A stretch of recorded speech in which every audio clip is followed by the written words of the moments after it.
बघा आपण आज पालक भाजी बनवणार आहोत. तर तुम्ही बघू शकता या ठिकाणी पालक भाजी खूपच मस्त झालेले आहेत आपले. एकदम क्रिस्पी झालेले आहेत आणि अजिबात ऑइली नाही झालेले आहे. मी काही ट्रिक सांगणार आहेत की त्याच्याने तुमचे भजी अजिबात ऑइली होणार नाही. खायला खूपच पौष्टिक असतात. चला आता वेळ न घालवता आपण आता बनवायला घेऊया. पालक भाजी बनवण्यासाठी इथे मी पालक घेतलेले आहेत बघू शकता. या ठिकाणी पूर्ण एक जोडी नाही तर कमी पालक घेतलेली मी या ठिकाणी. तर आपण आता पालकाची भाजी बनवणार आहोत. सगळ्यात पहिले मी आता पालक चॉप करून घेते आहे.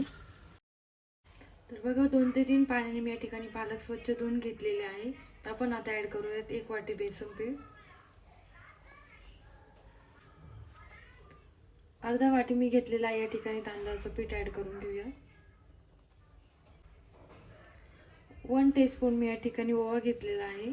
ओवा ऍड करायचा आहे. आपण भजी करतोय त्यामुळे या ठिकाणी ओवा ऍड करून घ्यायचा. आणि 1 चमचा मी या ठिकाणी आलं लसूण आणि हिरवी मिरची कुटून घेतली होती बारीक, ते ऍड करून घेऊया. इथे मी बारीक कांदा कापून घेतलेला आहे. कांदा ऍड करून घ्यायचा आहे आपल्याला. कोथिंबीर घेतलेली बारीक चॉप करून, कोथिंबीर ऍड करून घ्यायची. चवीनुसार आपल्याला या ठिकाणी मीठ ऍड करून घ्यायचंय. आणि मी या ठिकाणी 1/2 टीस्पून सोडा घेतलेला आहे. सोडा ऍड करायचा म्हणजे आपले भजी खूप सॉफ्ट होतात. बघा या ठिकाणी सर्व इन्ग्रेडियंट्स मी ऍड करून घेतलेले आहे. पीठ चांगलं व्यवस्थित मिक्स करायचं आहे आपल्याला. थोडं थोडं पाणी ऍड करून मी आता पीठ भिजवून घेणार आहे.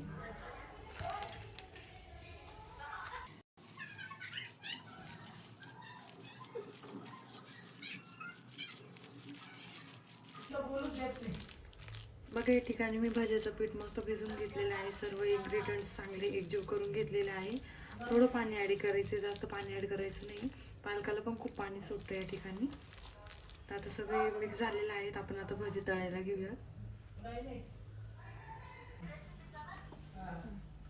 बघा या ठिकाणी तेल तापायला ठेवलेले, तेल चांगलं गरम झालेलं आहे. तेल आपल्याला चांगलं गरम झालं की मगच आपल्याला भजी ऍड करायचे त्याच्यामध्ये. तर एक एक करून मी भजी ऍड करते आता.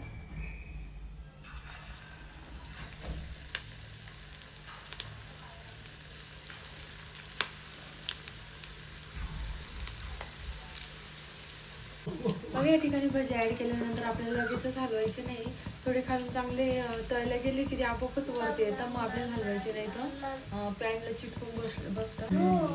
बघा या ठिकाणी भजी खूप असे मोकळे झालेले मस्त आणि गोल्डन ब्राऊन कलर यायला पण सुरुवात झालेली आहे.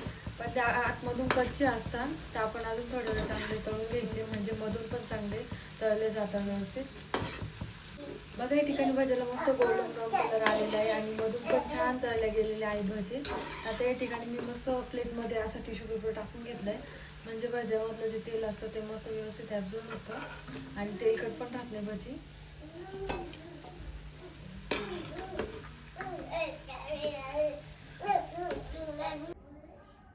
तर सगळे भजी मी या ठिकाणी तळून घेतलेले तुम्ही बघू शकता मस्त झालेले आहेत. अजिबात ऑइली नाही झालेले.